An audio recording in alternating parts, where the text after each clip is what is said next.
Hi,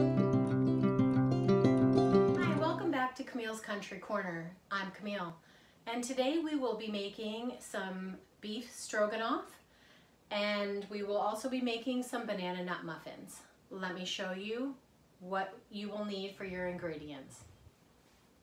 All right, let's get started with the beef stroganoff. So for the beef stroganoff, I am going to use a combination of stew meat and hamburger ground beef. I am using, I believe it's an 80-20, and the stew meat about a pound of each. And then today I have bouillon. I didn't have any beef broth, but you can definitely use that. Sour cream, mushrooms. I'm going to use some cream of mushroom soup instead of using like a slurry with cornstarch, but you can definitely use cornstarch if you prefer. I just like the mushroom flavor in the soup. I'm going to use some dried thyme, some garlic. You can definitely use some fresh garlic here, onion, Worcestershire, soy sauce, Dijon mustard, salt and pepper. And I'm going to use bow tie noodles, but you can use egg noodles here or whatever noodle that you choose. All right, let's go ahead and get started with the beef stroganoff recipe because that does take a little bit of time. All right, let's go ahead and get started. To my pan, I have already added some olive oil and about 2 teaspoons of butter. It doesn't matter, unsalted, salted, it's your preference. And I went ahead and diced up my entire onion. And I'm gonna go ahead and let this saute a little bit. And then I'm gonna go ahead and brown my meat before I put it in the pan to cook for a while.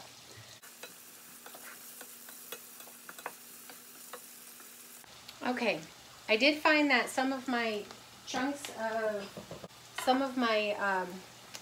stew meat was a little bit too big, so I need to cut that down a little.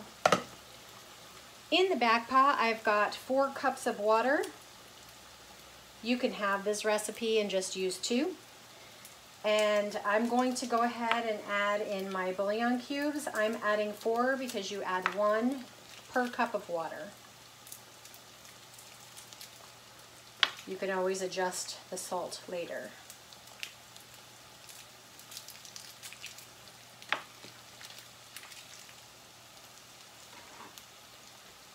And right now I am just browning my stew meat. We don't want to put the ground beef in yet. We'll put that in later. And because I didn't plan ahead, mine is still frozen, so I'm going to go ahead and throw mine in the Instapot, my ground beef, to cook that up while this is all cooking. Real life happens, people, and sometimes you don't always plan ahead and you forget, but I'll tell you what, that Instapot is beautiful when you forget to take something out for dinner. But when I meal plan, I don't always have a recipe. And so what I end up doing is I take out enough meat for about 3 to 5 days, depending. Now, I will take it from my freezer and put it into the refrigerator, at least 3 days worth. And that way I have the meat out and it stops me from getting fast food. And I can create a recipe when I get home or just throw something together really quick. And it saves a lot of time when you do forget to take something out. But this morning, I did forget. So we're gonna go ahead and use my Instapot for my ground beef today. You won't see that portion of it. You'll just see it all together when we come back. So I'm gonna go ahead and finish browning my meat. And then we're going to put it all together in the stew pot here that I have. And we're gonna let that cook for about 2.5 hours. You can definitely do this in your crock pot or your Instapot. All right, we'll come back as soon as it's done. Actually, no, we won't, because you haven't seen what I'm adding to this. So just keep following me. All right, now that our meat is mostly browned up, and I did that on a medium to high heat, just until brown. It does not need to be cooked through at this point. I'm going to add about a tablespoon of Dijon mustard, and I'm going to eyeball everything here. I'm going to add some garlic. I'm going to add about 4 cloves of garlic.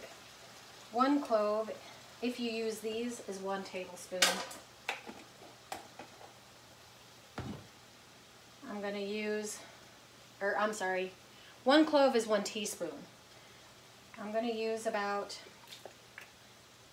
2 tablespoons of Worcestershire, about a teaspoon or 2 of thyme. I'm going to add some pepper. And right now I am not going to use any salt because you use about 2 tablespoons of soy sauce. And you can always adjust that later, but you can't take it out. So I'm going to go ahead and mix all of this.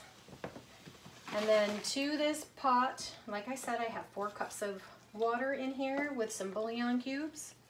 I used 4 cups of water and 4 bouillon cubes. Now, if you had fresh mushrooms, this would be the time to cook them before you put them in the pot. But since I'm using canned mushrooms today, I'm going to go ahead and add them now.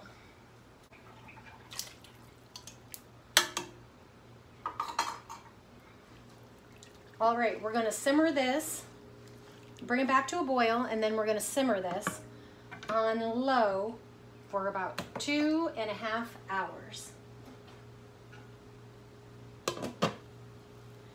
And we'll come back and we'll put it together after the 2.5 hours. Okay, while we're waiting for the beef stroganoff to get done, I'm going to share a little extra with you. I'm going to make some cheddar biscuits while we're waiting. So you just take 2 1/4 cups of bisquick, 2/3 cup of milk. Today I'm using the buttermilk because I had some left over from a previous recipe. Okay, go ahead and stir that together.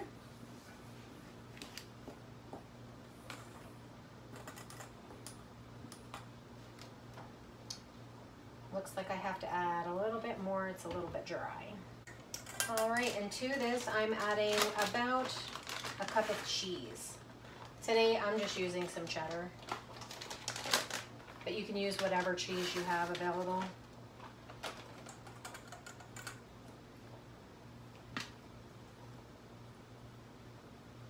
That's all that's to this particular recipe, and what I'm going to do is I am going to drop this by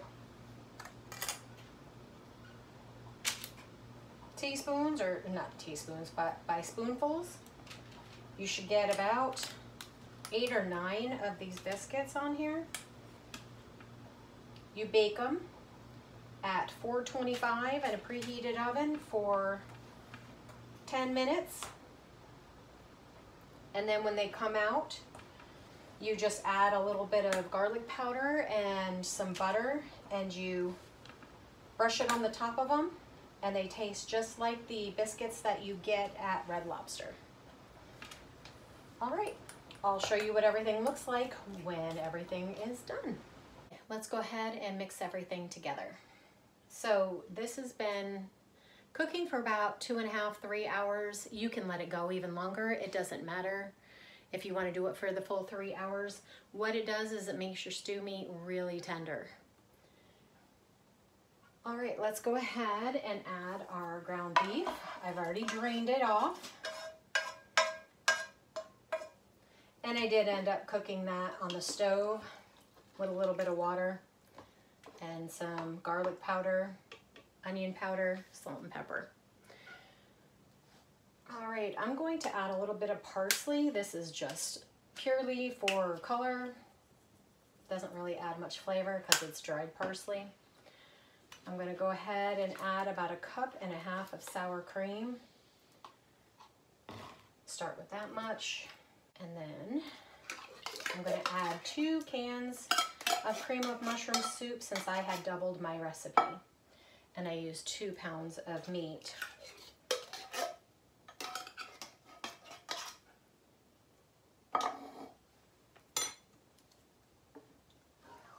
I pulled out cream thinking I might need it, but I don't think I do.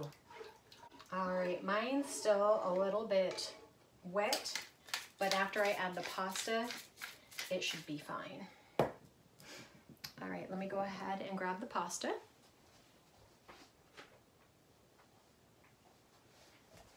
Now you can do this without putting the pasta in your pan at this time. You can just spoon it over top, but I like to mix everything together. And see, that immediately thickened up. All right, let's go ahead and give this a try and see if it needs anything else.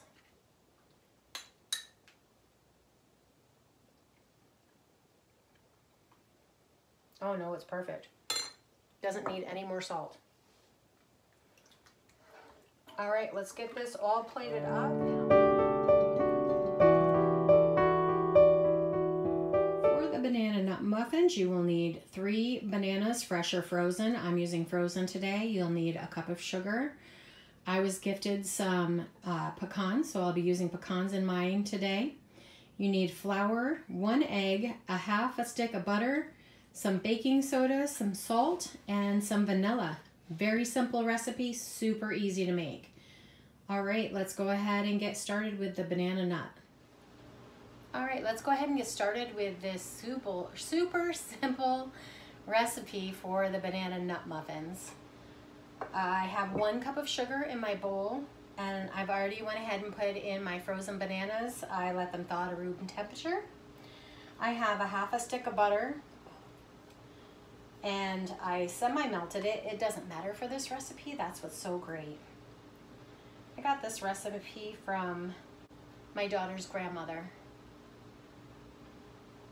and I've been using it for years. It is the simplest banana bread recipe I have ever found. All right, I'm gonna go ahead and cream together both the sugar and the butter and the bananas.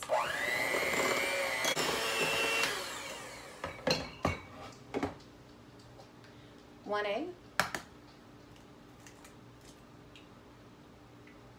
And I'm getting a shell in there, I can see it.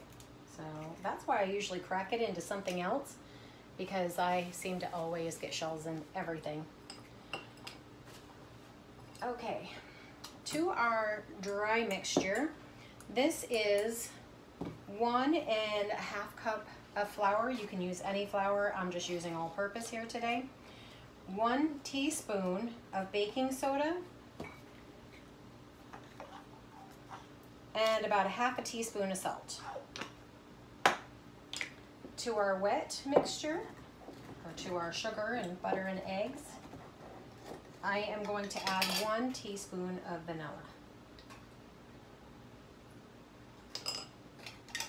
With this recipe, you can actually dump everything in, and you don't have to do everything one at a time.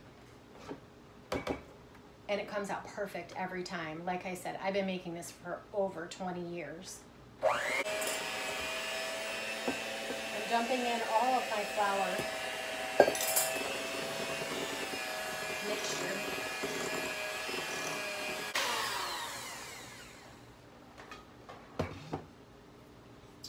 Okay.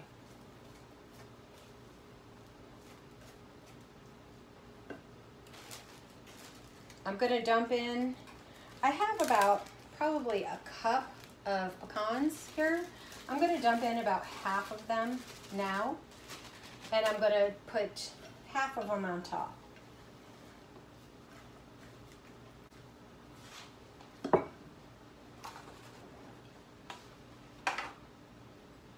I put about 1 scoop. I always use my ice cream scoop for every time I make muffins. It's just easier. I put 1 scoop in each cup.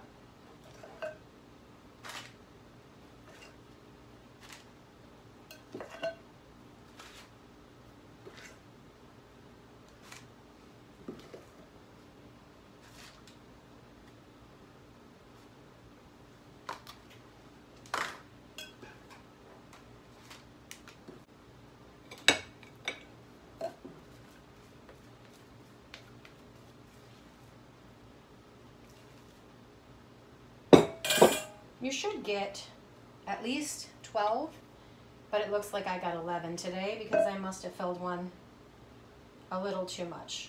But that's okay, still works. You can also make bread out of this. This makes 1 loaf. All right, I'm gonna go ahead and take that out. Go ahead and top with the rest of your nuts. It just makes it pretty. You could definitely just mix it all in or admit them all together if you don't like nuts. All right, I'm gonna go ahead and bake these at 375 for about 30 minutes. All right, we'll see you back when these are done. All right, friends, everything is done. It is ready to eat. All right, this is what the biscuits look like when they're done. These are the cheddar biscuits. You just put a little garlic, parsley, and butter on top. Mix it all together, just brush it on. Here's our beef stroganoff. There's one plated up.